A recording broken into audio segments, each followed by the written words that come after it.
So we're going to continue our look at the different views of creation. And you remember last week we spent some time looking at calendar day. Let's just very briefly review what we've been learning so far. We've looked at Genesis 1 and 2, and we've seen several things. We saw that Genesis 1 gives us an overview of all the entire work of creation, whereas Genesis 2 is not a separate account of creation per se, certainly not a contradictory account as some people have put it. It really is just sort of a zooming in, looking at the specifics of the creation of man. You can already see in Genesis 1 that man is the crown of creation, that he is the height. He was the only one of the creatures made in the image of God and given dominion over the creation as God's vice regent, ruling, as it were, in God's place. So it makes sense that then Genesis 2 focuses on particulars, on the creation of man and also the creation of woman and the relationship between the two.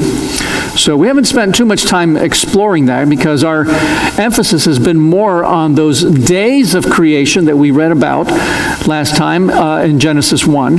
And you remember every one of those days, it says something that God is doing, and then it says, and there was evening, and there was morning the first day or second day or so on. So we've already learned that about the Genesis 1 and 2. We also learned, we looked at the genre. What kind of literature is this? Is this mythological? Is it legendary? No, it's not. Is it poetic? And so it might be true, but it doesn't try to communicate historical fact. It's poetic. No, it's not. Is it parabolic? Is it a parable? Is it meant to be a story that's not real, but again communicates spiritual truth? No, it's not. And what we arrived at is it is historical prose. It's very exalted prose, but that's because it's dealing with a very majestic subject, but it's prose, and it's historical narrative. It's meant to communicate something that really happened. And that's evident for a number of different reasons that we looked at. Even the very language that's being used.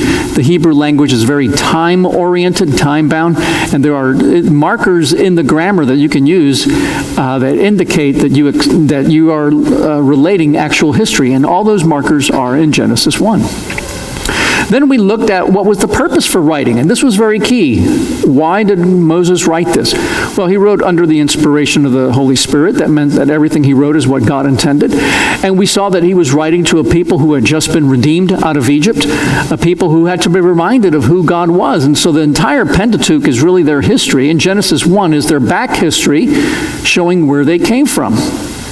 And so we saw in that first chapter that it showed us that there was one God, sovereign, powerful, beyond all measure, who created, as opposed to all the pagan deities that they had in Egypt. They had been surrounded by Egyptian deities, Assyrian, Mesopotamian, Babylonian, all those different stories where these weak gods battle with one another, right? And that's how creation happens. Here we have one God who supremely, calmly, not in battle with anybody, chooses to create, and he creates.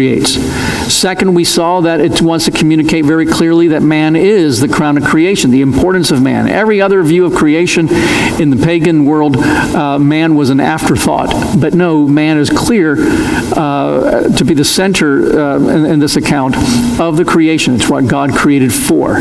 And then the third thing that we saw was very clear is that the creation is messed up today, but it's because of what man did, not because of what God did. God created everything very good. Those are the things that we learned looking at creation itself. And then once we understood that, we stepped away, and last week we said there's different ways that we can evaluate the different views of understanding what creation actually teaches. Now, these are the views that we looked at, or at least highlighted last week. The calendar day view teaches that those days are literal calendar days like we have today. That if you sat there with a stopwatch and clocked it, it would work out to 24 hours, just like if you were to do that today. The day-age view takes the word day in Genesis 1 and says that does not necessarily mean a 24-hour calendar day. Rather, the word yom, the Hebrew word, can mean a period of time, and so it actually applies to more than just one 24-hour day. It could be a broader The framework view says none of these apply. The days are simply a framework, a literary framework, which we'll talk about in a moment. And the analogical days view says that those days are analogical work days. They are the analog of our work days in the work week, and that's why they're designed that way. So we're going to unfold these. Before we unpack them, and we already did unpack calendar day last week, let's remember the different categories that you can place these under. And this is very important for us as we think them through. One of those are those that see that there is nothing but religious value in Genesis 1. There is no scientific or historical information being passed on. And actually, none of these views claims that. There is a dichotomy, though, between those who say there is no scientific information being conveyed versus those who believe it's scientific. I'm going to see that both of these claim that there is scientific information that is being conveyed and can be understood and evaluated today, whereas these two views say that there is not. So that's an important one. And then you have, and this one seems similar, but it's not quite, it's called the concordist view. Is it concordist or not? Does it attempt to concord with modern science, the interpretations of secular science? Because you might say, we believe there's scientific data. For example, the calendar day view says, we believe there is scientific data in Genesis 1. It just does not concord with what is being taught in secular science, whereas day-age view says we believe there is scientific data being taught in Genesis 1, and for the most part it does concord with what's being taught. So you see some of the different ways we can evaluate. So all that said, we're going to take these and we're going to start running through them. Last week, calendar day, probably the view that most people at least first think of when they think of Genesis 1, the idea that each one of those days is literally 24 hours. Now, before we launch in day-age view, I'm going to just point out some of the weaknesses of that, or review them from last week, because they actually enter into understanding why the day-age view came to the fore. When we take our Bibles, and let's go ahead and turn back to Genesis 1, you remember that we discovered that the word day, again, that's the Hebrew word for yom, the word day is being used in 3 different senses just in the first creation account. By the way, when I say Genesis 1, the actual reading goes through chapter 2, verse 3. And chapter 2, verse 4 is the beginning of the next account. But I'm just saying Genesis 1, Genesis 2, you get the idea. And we saw that, yes, when it says, and there was evening and there was morning the first day, we tend to think that's okay. That's the use of day as in a calendar day, 24-hour calendar day. But then you have language like on the 7th day, an ongoing day, which we find in chapter 2, that he rested on the 7th day from all his work that he had done, so God blessed the 7th day, and that's an ongoing day. It doesn't change. And in chapter 2, verse 4, these are the generations of the heavens and the earth when they were created in the day that the Lord God made the earth and the heavens. All 6 days of creation are summed up as in the day of. And we use that language today when we talk about in the days of Nero, right? In the days of FDR, something like that. And we're just talking about an age. So there are some issues already in calendar day that they have to wrestle with. They also have to wrestle with the fact that they talk about it being literal, 24 hours. But again, let me ask you this question. People, until watches came along, they didn't go talking about a full day being 24 hours that they can measure with a stopwatch, because we didn't have that level of precision. The Bible was not written in a way that only makes sense to moderns because we have stopwatches. This had to make sense to pre-modern people, and it does. If you look at, and we talked about this last week, but again, it's going to play into this day-age thing. If you look at a sundial will mark 12 hours of sunlight, right? 12 hours of sunlight. How long are those hours? If you think about it, you get the same 12 hours of sunlight in the middle of summer as you do in the middle of winter. If you're on a sundial, it's going to still mark the sun moving. But we all know that the length of those hours is going to be longer during the summer and shorter during the winter. Do you see what I'm talking about? Now, if you're sitting there and saying, no, it isn't, an hour is an hour, that's because you're thinking with your stopwatch. And so what you're saying today is we have less daylight in the winter, more daylight in the summer. That's what we actually say, because our hours are rigid, they're static, they don't change. But a sundial measures the same movement no matter what, and it's marked off in 12. It's just the sweep of the sun's going to go faster in the winter, slower in the summer over that sundial. The hours get longer in the summer, shorter, but they're still hours. People thought differently. So all of a sudden, you don't have that same stopwatch precision. Very unlikely that the people in Moses' day were walking around with stopwatches. What were they thinking back then? The way that we measure time then is not with stopwatches. How do we measure time? And the answer is actually in Genesis 1. And I already gave it to you talking about a sundial. The sun, yeah. And it tells us that on the fourth day, God created the great lights in order to mark days and seasons and so on. That's the basis. Your stopwatch would never have developed unless we had been observing the sun. And once we figured that out, then we were able to standardize and come up with an hour and so on. But we wouldn't have been able to do it unless the sun rises and the sun sets. If that's the case, then you have the first 3 days of creation in the calendar day view in which there is no sun. And so now the calendar day person has to say that those are not ordinary days. They claim that they're still 24 hours in length, and if you're standing there on the earth going, you still get 24 hours, but it's not being marked by the sun anymore because the sun's not even been created. So already there's something not quite as obvious in that view.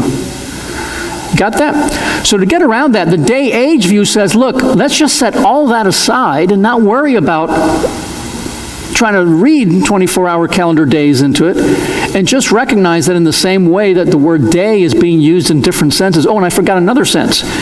Already on day one, God creates the light, and he calls the light day, and he calls the dark night. And there's day being used not as a 24-hour day, but just as the daylight portion of the day, right? So day-age view says, look, we're not going to bother with all that. We're just going to recognize that the word yom, Y-O-M, in Hebrew, means a period of time. And sometimes it means a calendar day, but sometimes it means a long period of time, like in the day in which the heavens and the earth were made. You're talking about a longer period. And so we're just going to say that these days can be ages. That view, by the way, and some people say, well, remember I said it's a concordance view, and some people claim that this view lines up with modern science that sees the earth not as 6,000, or all of creation is not just 6,000 years roughly of age, but billions of years. But that's not demanded by the day-age view. The day-age view just simply says we don't know the length of those days, and it can be any length. It's no longer tied down to being 24 hours. Now, this is not a view that started when, let's say, in the it was the late 19th century, the 1800s, that we started coming up with these much longer views. It started actually not with astronomers, it actually started with geologists. Geologists measuring and saying, wow, the earth has to be much older based on sedimentary layers. And I'm not going to get into all that, but if you ever looked at, the Grand Canyon, you see all the layers there. And basically they sit there and they say, and now this is important, this is exceedingly important, we're not going to unpack it now, we'll unpack it in just a moment. They look and they say, we know, we can watch a river flowing and we can see how much sediment it lays down. The rate of sediment, it might be I'm just making this up, half an inch a year. That's actually huge, but let's just say half an inch a year. So if I see 10 inches at half an inch a year, well, that took 20 years to lay down that deposit, right? Because it's half an inch. Now that's presuming that everything was uniform. That every year it was always half an inch. It was half an inch last year, it's a half an inch this year, half an inch next year, and a half an inch 100 years from now, and 1,000 years from now. And it was the same 1,000 years before. That's called the uniformitarian view. It's the idea that everything has been uniform. It's very important. Hang on to that. It started with the geology guys back in the 19th century, and as it moved into astronomy, then the whole thing became, look, the world took a whole lot longer than we thought to make. And so the day-age view says, that's fine, that works for us. because those ages will fit because the text doesn't demand. So some of the criticism of the day age, well, some of the good things of the day age view is that it is historical. It actually believes that the Bible, that the Genesis 1 is history. It is not trying to say it's not myth, it's not parable, it's not a story. It is true. It's an historical narrative, and it actually conveys real information, scientific information. The strength is that grammatically it works well. The day-age view works in that you can sit there and say, well, those ages can mean, those days can mean any length of time. And so if in fact we're talking about long ages in between the creation of certain things, then that works. And so that should be the kind of view that you can step into and just say that covers everything. But it has some weaknesses. One is, again, the concordist idea. Some people do try to shoehorn their understanding of creation as it's being put in secular science into Genesis 1, and it doesn't always work. So for example, today, anybody know, we know dinosaurs existed, we've got their fossils and all that other stuff. By the way, if there are some Christians that doubt that dinosaurs existed. There are some Christians that think dinosaurs existed right up to the Middle Ages. And really. Then there's some who don't believe they existed at all, but that God simply created fossils to make them look that way, all in an attempt to fit the timeline of the young earth view that goes with calendar day. And if I had time, if I were teaching this over a whole semester, we would unpack all that, and unfortunately I can't. But dinosaurs, those seem to have existed, right? They seem to have been around. Modern science today teaches that who or what genus of animal is the descendant of a dinosaur? Anybody know? Birds. Okay. Now, I'm not claiming that's true. In fact, I have significant reasons to think that it is not true. Both as a scientist, even though I wasn't a paleontologist, I was an astrophysicist before coming into ministry. I loved paleontology as a kid, and once you kind of develop some scientific reasoning in your mind, you can at least follow the other disciplines. I have significant reason to doubt, scientifically speaking, that is actually true, but I have special reason to doubt it biblically. Because when we look, we see that the birds were made on what day? Anybody see it?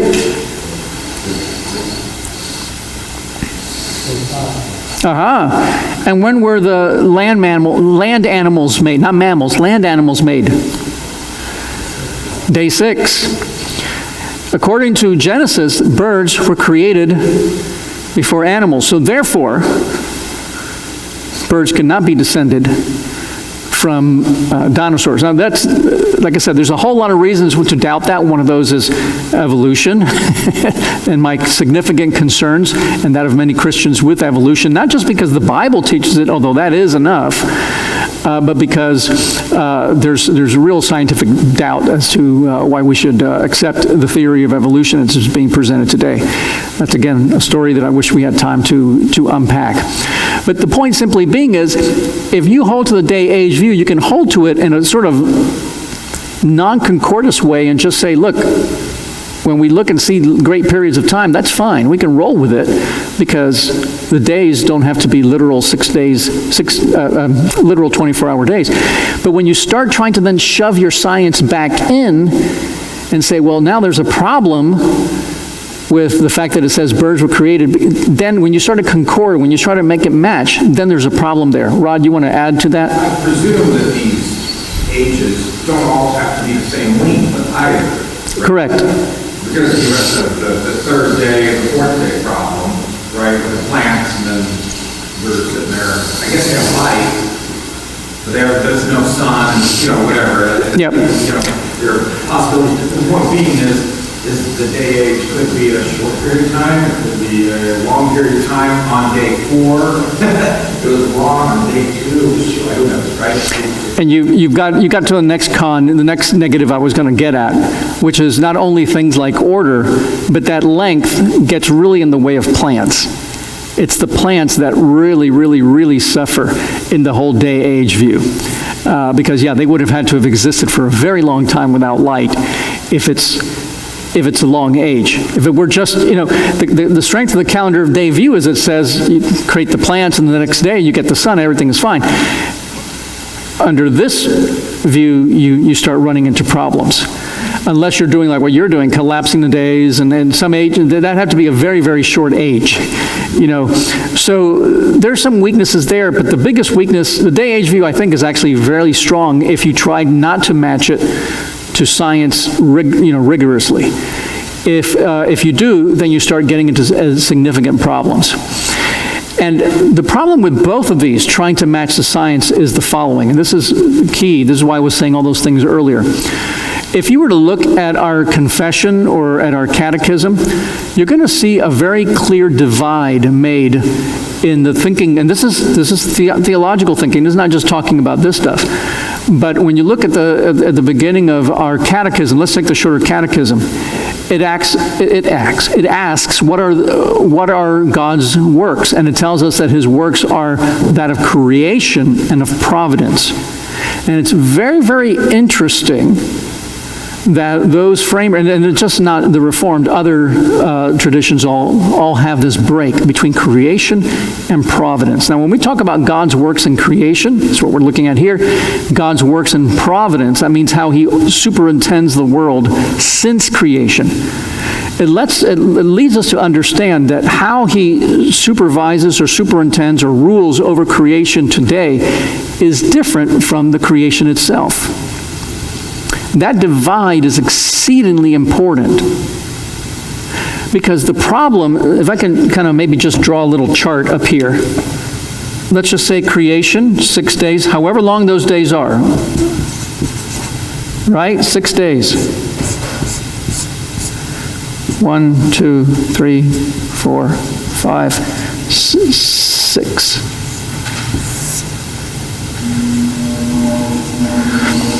There's creation. It has an actual beginning. God creates. And then after that is providence, the way he rules over the universe.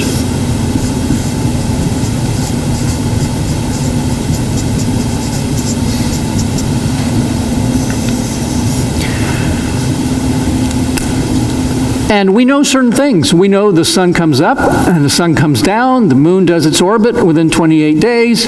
All those sorts of things are God's providential ordering. We know the seasons because the axis of the earth is tilted 23.5 degrees. And so as that tilt leans us towards the sun or away from the sun is how we get our summer and our winter and so on and so on. We know all those things. God rules in a providential, steady way so that history can unfold on a pretty stable stage. The reason the theologians of old broke it up is because the recognition was creation is an extraordinary event. We can't measure this in the same way we measure that. I can measure the speed of light, right? We can measure that. 186,000 miles per second, and you get that. And if I were to travel to the Andromeda galaxy and I were to measure the speed of light, guess what? It would still be 186,000 miles per second. So that doesn't change distance-wise. It doesn't also change time-wise. When they measured the speed of light in the 19th century, they got the same speeds that we're getting today. And they'll get the same speed 300 years in the future or 1,000 years in the past and so on. It's been fairly uniform, because God rules in his providence in a regular way. But once we cross the line into those 6 days, all bets are off. And the theologians have always understood this. We already saw in the calendar day view that the first 3 days already cannot be measured as normal providential days.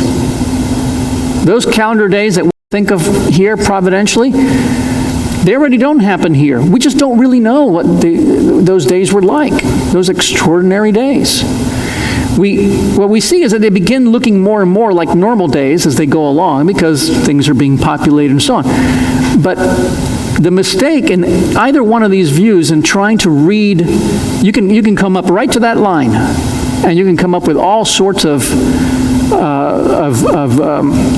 accurate analysis. We can't be in the past, but we can measure the speed of light, and I can see that star is that far away, and so I already know its speed, and it's going to take that long to get here, so it had to happen that long ago.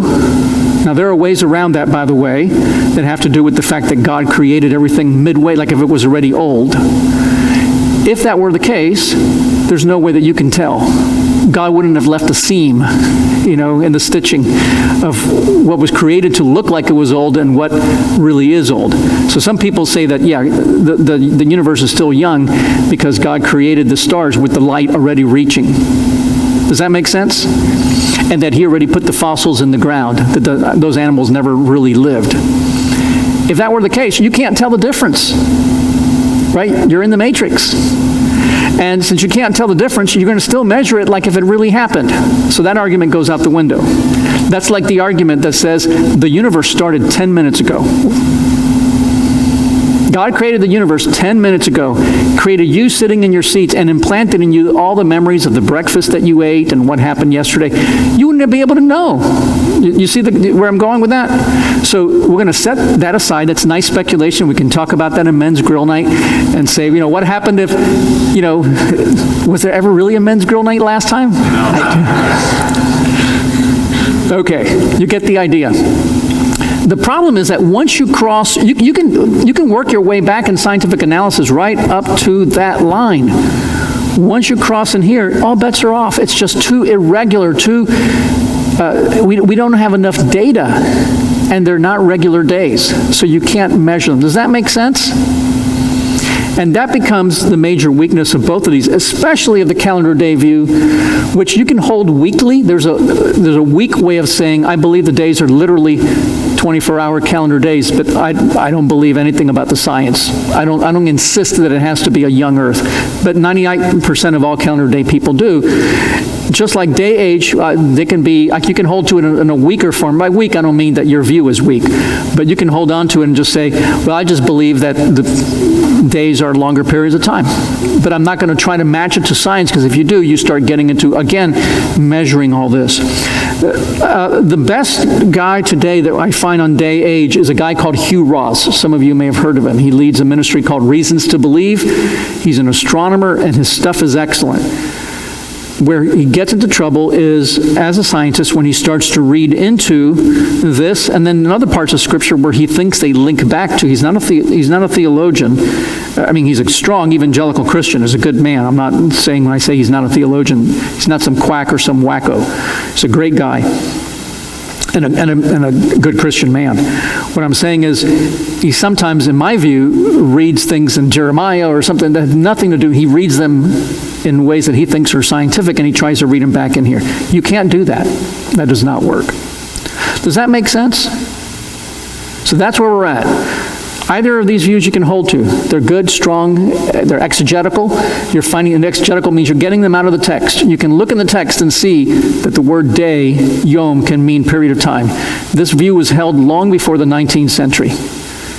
Even when people thought that the world was 6,000 years old, you had people who held to that view because it's in the text. So it's not some kind of a compromising view, although there are those who hold to it and then do compromise, and that's a problem. But setting that aside, their strength is that they're historical, they really believe what's in there, they're pulled from the text. I've just highlighted some of the weaknesses to say they're not slam dunks. Okay? Let's move on. By the way, I found the jewelry store that repairs watches. So we've got a watch. So we're going to deal today with the framework view, and then next week we were going to start Shepherding a Child's Heart, that wonderful class for parenting. We're going to start that on the 14th. You probably saw that already on the website. So we're pushing that off a week. There's some reasons for that, but that also gives me a chance to wrap this up, look at the analogical days next week, show you why that view is correct. Hint, hint, nudge, nudge. And then maybe we'll spend a little time on evolution and any other questions you might have. But let's talk about framework, because what framework does is it sits there and says, oh, you guys are sitting there and you're arguing all about the days, and it's clear you can't match it up in the text. It's clear that there's different ways that the word day is being used, and you're trying to slam in there all the scientific data. It doesn't quite work out. Birds and dinosaurs and all sorts of other reasons. We've got the answer for you. So, to make this clear, I wish I had two dry erase boards. I'm going to have to erase that. Is it okay if I erase it? Because you know these four views, all right. The framework view really needs to be illustrated. What it claims when it uses the word framework is that the 6 days are a literary framework.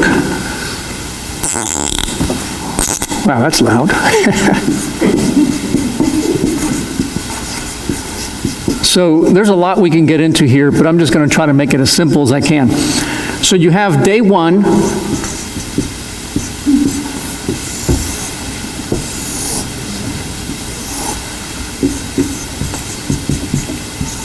Day 2, day 3, right? So day 1 is the creation of light. Remember that? Day 2, the seas, the air, the land, all that is set up. So you got now the separation of the waters from... John, is there a darker color there? Oh, is this... Take years for like a black. Is it not obvious with the red? Say again? You should sit closer, but that's not the point. That's right. Yeah, if you love Jesus, you'll be in the first 3 rows. All right.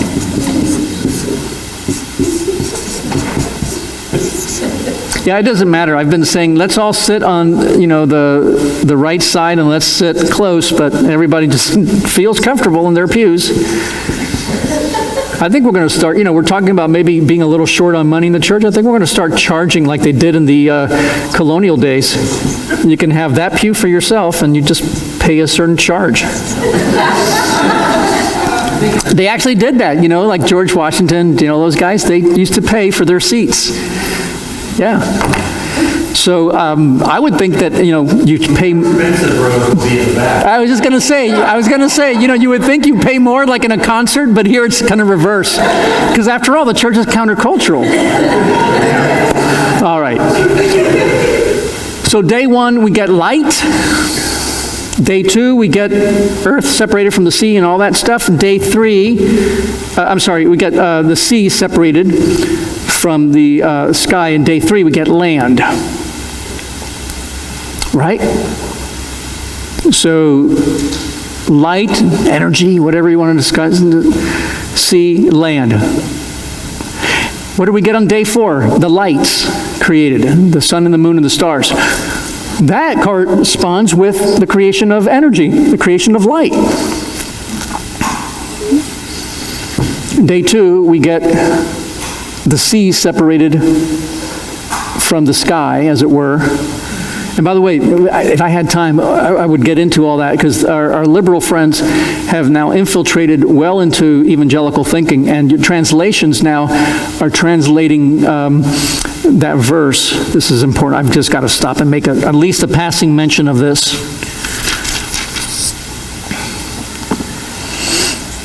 In verse 4 of Genesis 1, and God said, let there be an expanse in the midst of the waters, and let it separate the waters from the waters. And God made the expanse and separated the waters that were under the expanse from the waters that were above the expanse. And it was so. And God called the expanse heaven, and there was evening, and there was morning the second day. That's now being translated in a lot of translations as, instead of expanse, a dome. And the idea is that it's trying to say that the poor Israelites, they were pre-modern, they were ignorant, and so they thought of some pagan view that there was a dome that was holding back these waters that sat up there, and that then the hole would open up and the water would fall, and that was where rain came from. Right? And so at one point it was all water, and somehow in their pagan and in their pre-modern little minds, God sets this dome that keeps that water up there, the one that eventually rains on us, from the water down here. There's a lot of reasons why that view does not fly. One is, and we can practically prove from the Bible, the ancients were not stupid. They knew that there wasn't a hole in the sky. They could see the water came from clouds. They didn't think it came from something above in the heavens. And I can actually show you again and again, like in the Psalms where David talks about the clouds are the ones that rain. So they were not stupid, just like they knew that people died and they stayed dead. They believe that Jesus, all that, because all that stuff, they claimed that they were unscientific and incapable of understanding the stuff that anybody understands. When it talks about the expanse and separating the waters, and we'll look at this a little bit under analogical days, the clouds are up there, and then there's water down here. They knew that there was water up in the heavens, and in the clouds. They didn't think there was some dome. That's an important point. that has to do a lot with the way that we're subtly being manipulated into how we think by changing the translation. If your translation says dome in Genesis 1:4, you should already know that the translation is suspect. Okay, but yeah, Timothy. One counterpoint to that would be that during what's termed as the crystalline canopy was what was there before the flood, and then Yes, flood, right? and I have to see and I'm not even getting into that. The whole calendar day view does not stand on Genesis 1. In order to read the scientific knowledge into it that it's trying to read, which again is breaking the creation providence barrier, it must rely on flood geology. And I think there's some very good things to be said about flood geology, but it is absolutely essential to the calendar day view that tries to posit a young Earth. And now it has to work around this whole idea that there was this layer of water. There's absolutely no basis in the text for that layer of water to be there, first of all. It's not actually in the text. That dome issue is a problem. But because, if you think about it, the view starts around the 1960s. It's because of liberal hermeneutics, liberal theologians, and introduced the idea, and our poor evangelical brothers who hold to the calendar age view that didn't pick up on that, then try to come up with a way of reasoning around it, and they came up with that view. That's the view that's being, and I see it all, like I said, if I had time I would unfold this. That view is being taught in a lot of homeschool curricula and all that other stuff, and so, and it's being taught as this is what the Bible says, hold on to it. I'm trying to tell you, it's not as clear as you might think. That whole canopy view and the whole idea that there was, waters before the flood and after the flood, the whole climate changes and everything, is a result of that incorrect translation being foisted upon us and us not being smart enough to pick up on it. Does that make sense? I know that kind of clips at the knees a lot of guys who hold to the calendar day view, who hold to it saying this is what evangelicals believe because we believe the Bible. And I'm just saying, hang on. That one thing, just from Genesis 1:4, already is an introduction from a liberal understanding coming out of the 1880s that is that we should have been quicker to pick up and say, no, no, no. So I hear what you're saying. The one thing about that, I know some people who there's some scientists, NASA scientists, who came to believe in the calendar day view because based on some mathematical equations that they found that went, okay, there must have been something here at some point. So these are people who were not Christians at this point that then went looking for what there could be, and so they found something outside of the translation issue. I got you. So here's what I would say on that. And I'm a friend of the ICR Institute of Creation Research. They're based here. We've had them here. I've gone, met with those guys and everything.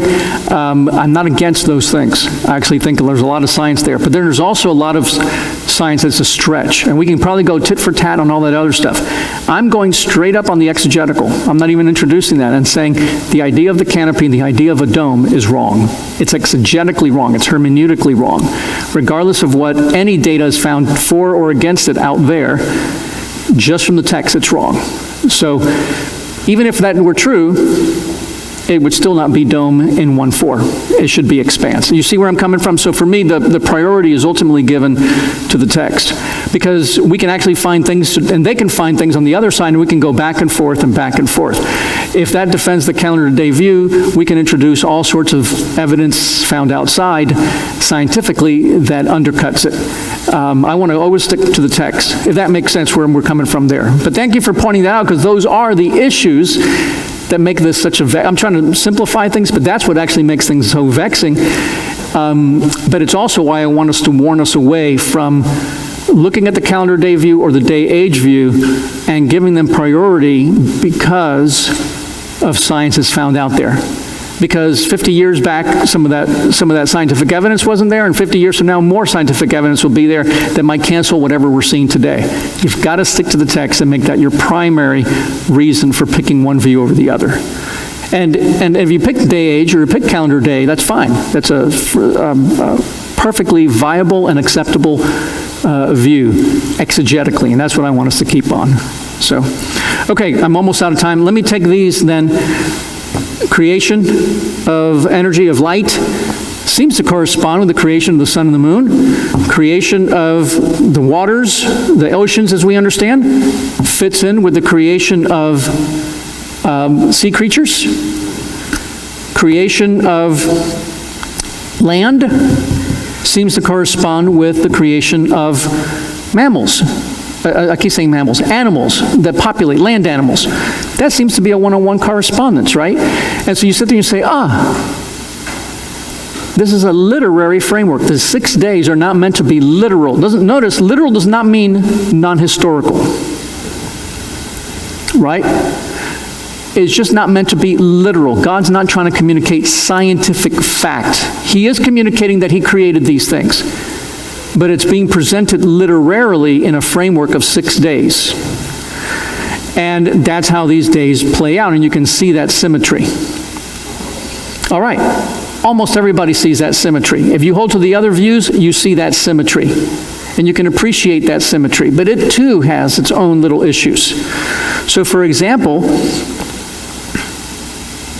day 3, right, we get the creation of, well, let's look at it in detail and see some of the problems that we have. You get the creation of land, but you also get the creation of plants on that day. Well, if this model were to have worked right, they would have shown up here, wouldn't they? Plants would be on day 6, because the land is created to hold the plants, right? Now, some people have argued on the framework side, well, no, we're going to put plants on the same way that you put soil. The land was created and the plants were created for the animals. So that's why they're there. But already, it's sort of a weakness. Plus, when do you get birds being created? Day 5, okay? Again, that's not quite the match that you would have expected, although some people say, well, because you have the separation of air, then the birds would be in the air. But we all know they spend a lot of time on land too. So it's not quite the right match. Doesn't quite work as literarily as you might think. So there's some real issues with the literary framework. Let's see what my time is. Just about out of time.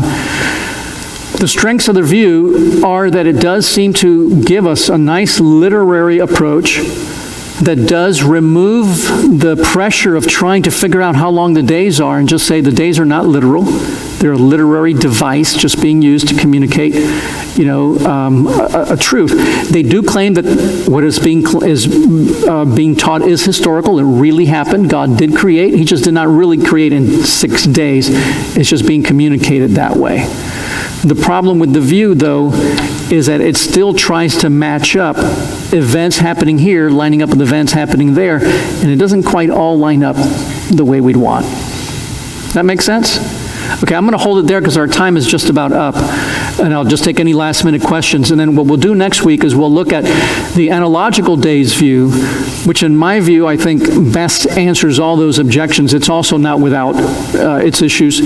And then we'll, if we have time, examine evolution. Brandon. Is there a way to bootstrap the concept that God tempts no one with the view that God would start time here and start with the artificial concept of age by having created bones at the same time he started time to basically build the backstory at the same time? Wouldn't that be him telling you something? Wouldn't that be him being deceptive? Could you use that concept to say, God doesn't tempt anybody. He's not going to try to make you believe something that's not true. Okay, if you can't hear Brandon's question, he's saying, doesn't it not fit with the idea that if God created, now this is known as the mature creation view, and it's not a view of the days, it's a view that can be put into any. It's just trying to explain what happened. It's the idea I was referring to a moment ago where God creates things already mature. So, if he created the fossils in place, those animals never existed, how can we know, and so on. And Brandon is asking, is that deceptive? Is that not God then lying to us? Because God cannot lie. So we look and we say, well, clearly the distance from here to here is that long, and I already have the light hitting, so it took 10 million years. Well, that's a lie, because it only happened last year, If Adam were sitting there and he had just been created on day 6 and he grabbed the telescope under that view, then he'd still sit there and say, oh, the Andromeda galaxy is X far away and I already know the speed of light. So, that was created that light's been there for 6 billion years. And God, would sit there and say, if only knows it just started yesterday, something like that. So that is a real problem. It's been debated back and forth. The mature creation view has been accused, and my first thought is that's very deceptive, just like you said. God then lies to us. We can't have confidence in what we're examining because, you can't tell the difference. The counter to that, and I've been challenged by some guys recently just on this as I talked it over with some folks, is that, hey, wasn't Adam created mature? And yet the thing is, the answer I had to them was we knew that Adam was created mature. It was obvious that he was not, there's no evidence in Adam that he was ever a baby. And their counter to me was, well, there's no evidence when you look at any other human being. You just look at them and you know the process and you think that through and you say, well, at one point, Brandon, big and lovable as you are, was at one point this tiny little guy, So I know that. I have complete confidence that at one point you were this big, right? And then that big, and then, but maybe you were still gestating, but you were at one point that big. So there you are. That's just his head, right? So I know that. And then when we see Adam, boom, but we know that he was created whole cloth. And it tells us that he was created whole cloth. See, there's all sorts of things that just upset just as they say, upset the apple cart, as they say. So for example, when the plants are created on day 3, did you notice it's not an immediate creation? What does it say in day 3? He caused the plants to sprout and grow. And then when you look at the Genesis 2 account that recounts some of that, again, the same language, it's this idea that it took a while. Now, you might say, well, no, the account of day people say it sprang up from the ground and then like some, Stephen King movie, and grew, and they were mature all of a sudden quickly. Oh, but that's not the way providence works. See, we're right back to providence versus creation divide. If your plants really sprung up in 24 hours to maturity, God didn't create them. It would have been easier to say, boom, like Bewitched. You guys don't know what Bewitched because you're just too young. You don't know good TV. It was the magician's nephew. Was that? The magician's nephew, C.S. Lewis.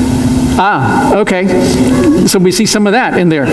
But if you can just, do your little magic thing and then boom, there's a tree. That would have made sense. But actually it says day 3 that they took a while to grow, that they started from saplings and worked their way up to a full oak.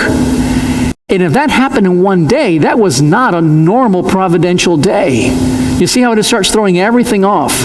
We don't get enough data is the problem that we're getting at to really make those calls. So you get the mature view that it seems like he would be lying if the planets really were that far and he created them with the sunlight already there. It seems to make more sense that the light really did take that long to get to us. But then we have man created and Eve created fully adult, and we don't find that to be a problem. There's just all these inconsistencies. All these inconsistencies, by the way, go away with the analogical days view. So that's why we're going to look at it next week. But you're right. My tendency is to sit there and say, yeah, that doesn't sound like God.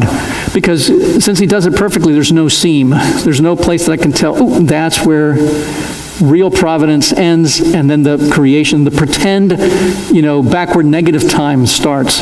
And I just don't think God's going to set us up like that. But then again, I don't have an answer for why Adam and Eve were created fully grown, and we don't seem to have a problem with that. Other than that, the account tells us that they were created mature. So does that make sense? Timothy, last thing. Does the anthropological view answer chicken or the egg? Yes, actually it does. So, all right, let me stop here because I think we're out of time. A lot of good questions. I wish we would have given this a whole semester. Maybe sometime we'll do that. Let me pray and we'll end. Father in heaven, we thank you because one thing we know for sure is that you created us. You did it out of nothing by the word of your power. We know that it was done in 6 days, whether those days are ages or whether they're literal 24 hours, whatever they might be. You created us. There was no pre-existing matter. You are the sovereign Lord over all things. And incredibly, you made us to be the crown of creation, to be the vice regents over this creation. We have messed things up royally, and how thankful we are that you're not only the creator, but the redeemer, who is now fixing everything that we've messed up, and one day will recreate when the new heaven and new earth come into place. Father, until then, help us to keep studying these things. They're important. They tell us about who you are. Give us wisdom to study both the general revelation with regular science and to study the special revelation with our theological tools so that we can continue to see the beauty and the majesty of who you are and the glory of what you've done. And we pray this in Jesus' name. Amen.